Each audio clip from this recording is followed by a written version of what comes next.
Radio রাশিয়ার বাংলা বিভাগের পক্ষ থেকে আপনাদের সবাইকে শুভেচ্ছা। আশা করি আপনারা সবাই ভালো আছেন, সুস্থ আছেন। এখন শুনবেন সর্বশেষ বিশ্ব সংবাদ, পড়ছি জামিল খান। রাশিয়ার ইকেতেরিনবুর্গে আজ শুরু হয়েছে 14তম সর্বরাষ্ট্রীয় অর্থনৈতিক ফোরাম। ফোরামের প্রধান আলোচ্য বিষয় হচ্ছে বর্তমান অর্থনৈতিক মন্দা পরিস্থিতি থেকে মুক্তকরণ ও স্বাধীন কমনওয়েলথভুক্ত দেশসমূহের সাথে দ্বিপাক্ষিক অর্থনৈতিক সম্পর্ক উন্নয়ন করা। চলতি বছরে জুন মাসে এ শহরেই স্বাধীন কমনওয়েলথভুক্ত দেশসমূহের সম্মেলন অনুষ্ঠিত হবে।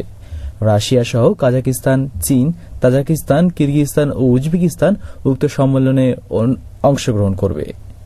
মস্কোয় ইউরোভিশন আন্তর্জাতিক সঙ্গীত প্রতিযোগিতার ফাইনালে ওঠা 10টি দেশের নাম ঘোষণা করা হয়েছে। গতকাল প্রতিযোগিতার দ্বিতীয় সেমিফাইনালে Azerbaijan, Ukraine, Lithuania, Albania, Moldova, Estonia, Norway ও গ্রিস সঙ্গীত প্রতিযোগীর চূড়ান্ত পর্বে উত্তীর্ণ হয়েছেন। এদেরকে বেছে নিয়েছে দর্শকরা SMS ও টেলিফোন ভোটের মাধ্যমে, এবং যার একজনকে বেছে নেওয়া হয়েছে পেশাদার বিচারক মণ্ডলীর ভোটে। ইউরোভিশনের ফাইনাল অনুষ্ঠিত হবে আগামী 16 মে। সোয়াইন ফ্লু ভাইরাসের উৎপত্তি দেশে মেক্সিকোতে জীবনযাত্রা স্বাভাবিক হতে শুরু করেছে। মেক্সিকোর স্বাস্থ্যমন্ত্রী হোসেল আনহেল কার্দোভ সবাইকে পুনরায় স্বাভাবিকভাবে জীবনযাপনের জন্য আহ্বান জানিয়েছেন। বিশ্ব স্বাস্থ্য সংস্থার তথ্য অনুযায়ী এই নতুন ফ্লু প্রসারিত হয়েছে 30টি দেশে। সেখানে প্রায় 5000 জন এই রোগে আক্রান্ত হয়েছে।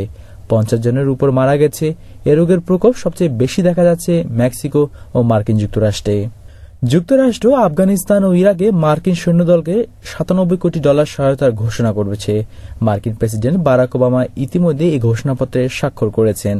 এদিকে যুক্তরাষ্ট্রের প্রতিরক্ষামন্ত্রী রবার্ট গেটস বুধবার জানিয়েছেন, চলতি বছরের শেষ নাগাদ আফগানিস্তানে যুক্তরাষ্ট্র ও তার মিত্ররা বড় ধরনের অগ্রগতি পাবে বলে আশা করছেন। আগামী জুনে রাশিয়া ও আবখাজিয়া সীমান্ত চুক্তি স্বাক্ষর করছে। আবখাজিয়ার প্রেসিডেন্ট সের্গি বাগপোস রাশিয়ার প্রধানমন্ত্রীর সাথে চূড়ান্ত বৈঠকের পর সাংবাদিকদের একথা জানান। সের্গি বাগপোস বলেন, অতি শীঘ্রই রাশিয়া ও আবখাজিয়ার মধ্যে বেশ কয়েকটি বিষয়ে সম্মতি চুক্তি স্বাক্ষর হবে। গত বছর আগস্টে জর্জিয়ার সাথে দক্ষিণ ওসেটির যুদ্ধের পর মস্কো আবখাজিয়ার স্বাধীনতা ঘোষণা করে। সুপ্রিয় শ্রোতা মণ্ডলী, এ ছিল আমাদের আজকে সর্বশেষ বিশ্ব সংবাদ। আশা করি আপনারা সবাই ভালো থাকবেন। আপনারা শুনছেন রেডিও রাশিয়া থেকে প্রচারিত বাংলা অনুষ্ঠান। এখন শুনবেন সংবাদ প্রতিবেদন। সাংহাই সহযোগিতা পরিষদ সাপস নিজেদের সভাপতিত্বের উদ্দেশ্য হিসেবে রাশিয়া বর্তমানে সংকটের মোকাবেলায় এই সংগঠনের সর্বদেশীয় ক্ষমতা বাড়ানোকেই প্রধান কর্তব্য হিসেবে দেখেছে।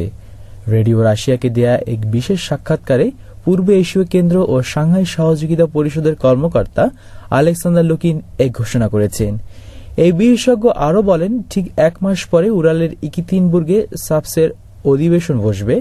রাশিয়া, কাজাকিস্তান, চীন, কিরগিজস্তান, তাজিকিস্তান, উজবেকিস্তানের রাষ্ট্রপতিদের উপস্থিতিতে ওই অধিবেশনের অংশ নেওয়ার জন্য আমন্ত্রণ জানানো হয়েছে মঙ্গোলিয়া, ভারত, পাকিস্তান ও ইরানের রাষ্ট্রপ্রধানদের দর্শক দেশ হিসেবে, এবং আরও অনেকগুলো আঞ্চলিক ও আন্তর্জাতিক সংগঠন কর্মকর্তাদের। আজ মস্কোতে সাপসের দেশগুলোর বিদেশ মন্ত্রীদের প্রধানদের সম্মেলনে রাশিয়ার বিদেশমন্ত্রী সের্গেই লাভরভ বলেন যে, সাংহাই প্রতিযোগিতা পরিষদ নিজেদের সভাপতিত্বের উদ্দেশ্য হিসেবে রাশিয়া প্রধান কর্তব্য হিসেবে দেখছে। বর্তমানে সংকট মোকাবেলায় এই সংগঠনের সর্বদেশীয় ক্ষমতা ও গতি বাড়ানোকে ও নানা বিষয়ে সহযোগিতার গভীরত্ব বৃদ্ধিতে রাশিয়া বদ্ধপরিকর। এর একটি বিশেষ দিক নির্দেশক আতঙ্কবাদ ও সন্ত্রাসবাদের বিরুদ্ধে সংগ্রামে সহযোগিতার প্রসার ও অবস্থানের একীকরণ সুনিশ্চিতভাবে জানিয়েছেন আমাদের বিশেষ সাক্ষাৎকারের বক্তা আলেকসান্ডার লুকিন। Для этого действует региональная антитеррористическая структура в Узбекистане. তিনি বলছেন, এই সমস্যার সমাধানের জন্য উজবেকিস্তানে আঞ্চলিক সন্ত্রাস প্রতিরোধ সংস্থা কাজ করছে। তথ্য বিনিময় ও সন্ত্রাসবাদের বিরুদ্ধে সংগ্রামের কার্যক্রমের সংযোগ সাধন করা হচ্ছে। সমস্যা অত্যন্ত জটিল ও সংবেদনশীল, কারণ বিভিন্ন দেশের সশস্ত্র বাহিনীগুলির যোগাযোগের কথা এখানে বলা হয়েছে। তাছাড়া আরও কতগুলো সমস্যা রয়েছে, যেমন সন্ত্রাসবাদী দলগুলোর তালিকা সম্মিলিতভাবে করা যাচ্ছে না। যেমন চীন সরকারিভাবে আল কায়দাকে সন্ত্রাসবাদী দল হিসেবে গণ্য করে না। অন্যদিকে কয়েকটি চৈনুক উগুর প্রজাতি দলকে চীন সরকারিভাবে সন্ত্রাসবাদী দল হিসেবে গণ্য করে, যখন অন্য দেশগুলো তা করে না। এ কারণেই তালিকা সম্মিলিতভাবে করার কাজ চলছে এবং আজ মস্কোতে এই সমস্যা নিয়ে বিদেশ মন্ত্রীদের সম্মেলন আলোচনা করা হবে। বিদেশ মন্ত্রীদের সম্মেলনে সাংহাই সহযোগিতা পরিষদের অধিবেশন প্রস্তুতির শেষ ধাপ। এই জন্যই আলেকজান্ডার লুকিন মনে করেন যে রাষ্ট্রপতি দিমিত্রি মেদভেদেবের এই সম্মেলনের প্রতিনিধিদের সঙ্গে মতবিনিময়ের প্রয়োজনীয়তা গুরুত্ব আছে। Наш президент, который является председателем ШОС, естественно, примет министров иностранных дел. রাষ্ট্রপতি দিমিত্রি মেদভেদেব সাংহাই সহযোগিতা পরিষদের অধিবেশনে এবছর সভাপতি এবং তিনি অবশ্যই আগত বিদেশ মন্ত্রীদের সাথে সবকটি বিষয় নিয়ে আলোচনা করবেন।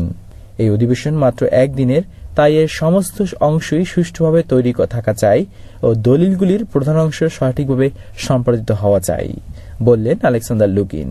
বিশেষত সাংহাই সহযোগিতা পরিষদের নতুন ও সহযোগী সভ্য দেশগুলির অবস্থান নিরূপণের জন্য প্রয়োজনীয় দলিল আজ মস্কোতে আগামী অধিবেশনের স্বাক্ষরের জন্য তৈরি হবে বলে আশা করা হচ্ছে। এই দেশগুলি হল বেলারুশিয়া ও শ্রীলঙ্কা। এছাড়া সম্ভাবনা আছে অর্থ সংকট প্রতিরোধে একটি তহবিল তৈরি করা, যে তহবিল হতে বৃহৎ আর্থিক ও শক্তি প্রকল্পগুলিতে প্রয়োজনীয় অর্থের যোগান দেওয়া যাবে ও ইউরো এশিয়ান অঞ্চলে পরিবহন ব্যবস্থার উন্নয়ন করা যাবে। সুপ্রিয় শ্রোতা মণ্ডলী, এই ছিল আমাদের আজকের সর্বশেষ বাংলা অনুষ্ঠান। আশা করি আপনারা সবাই ভালো থাকবেন। এই শুভকামনায় আজ বিদায় নিচ্ছি। জামিল খান।